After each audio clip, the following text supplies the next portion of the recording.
Assalamualaikum warahmatullahi wabarakatuh. Perkenalkan, saya Cahya Sabila dengan NIM 24031116276. Saya Dewi Amelia dengan NIM 24031160498. Saya Nurkan Agustiawati dengan NIM 2403111601016. Dengan saya Ahmad Bajiromi dengan NIM 240631608000.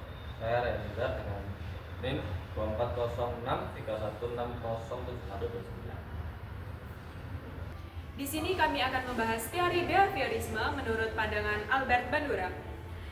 Albert Bandura lahir di Mudare, Kanada pada tanggal 4 Desember 1925 dan wafat di Stanford, Amerika Serikat pada tanggal 26 Juli 2021 pada usia 95 tahun. Beliau merupakan seorang psikolog yang terkenal sebagai pelopor teori kognitif sosial. Bandura menjadi terkenal melalui eksperimen boneka Bobo yang menunjukkan bahwa pembelajaran dapat terjadi melalui proses meniru perilaku orang lain atau modeling studi. Beliau mengambil gelar diplomanya dari University of British Columbia dan gelar kesarjanaan psikologinya dari University of Lowell. Albert Bandura menerima gelar sarjana muda di bidang psikologi dari University of British of Columbia pada tahun 1949. Ia melanjutkan studinya ke University of Lowell dan meraih gelar PhD pada tahun 1952. Pada tahun 1953, ia mulai mengajar di Universitas Stanford. Murid-muridnya sendiri menjuluki beliau sebagai generalis modern, seorang pria dengan pengetahuan sangat luas di bidang banyak ilmu. Pokok utama dalam teori ini adalah bahwa belajar tidak hanya melibatkan penguatan atau reinforcement dan hukuman atau punishment, tetapi juga berkaitan dengan perasaan dan pikiran. Teori belajar sosial menegaskan pentingnya peran manusia dalam proses pembelajaran yang disebut sebagai proses kognitif. Inti dari teori ini yaitu pembelajaran melalui pengamatan atau modeling sering menjadi aspek penting dalam proses belajar manusia.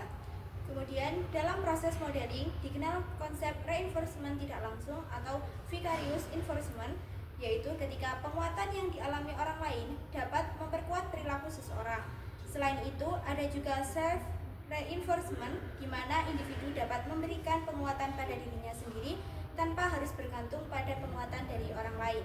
Kemudian ada teori ini juga menekankan pentingnya proses belajar yang dikendalikan oleh dirinya sendiri, seperti penilaian diri atau self-judgment, kemudian pengendalian diri atau self-control, dan proses lainnya.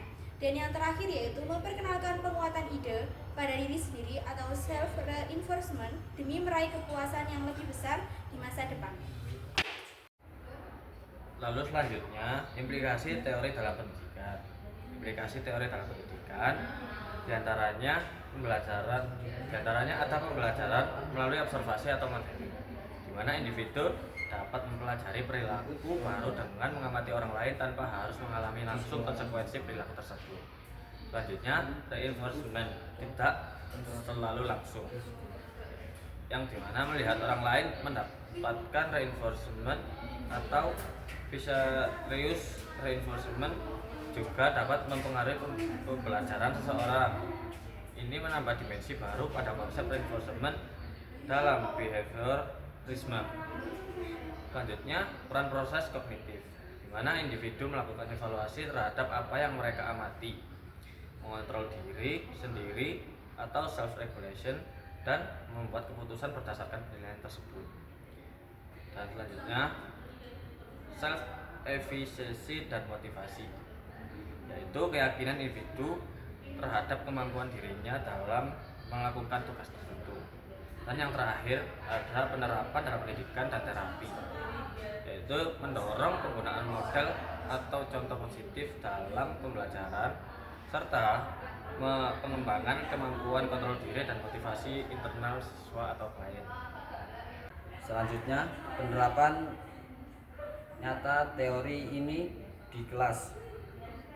Guru menunjukkan secara langsung bagaimana cara menyelesaikan soal matematika dengan langkah yang jelas dan benar. Kemudian siswa mengamati cara guru menyelesaikan soal tersebut. Melalui pengamatan ini, siswa belajar tidak hanya dari pembelajaran guru, tapi juga dari contoh yang diperhatikan. Ketika seorang siswa berhasil menyelesaikan tugas dengan baik dan guru memberikan pujian di depan kelas, siswa lain mengamati akan terdorong untuk meniru perilaku tersebut agar mendapat penguatan yang sama. Dengan demikian, reinforcement yang diterima oleh satu siswa bisa memotivasi siswa lain untuk berperilaku positif.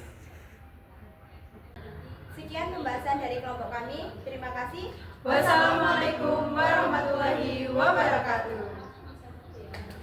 Nah,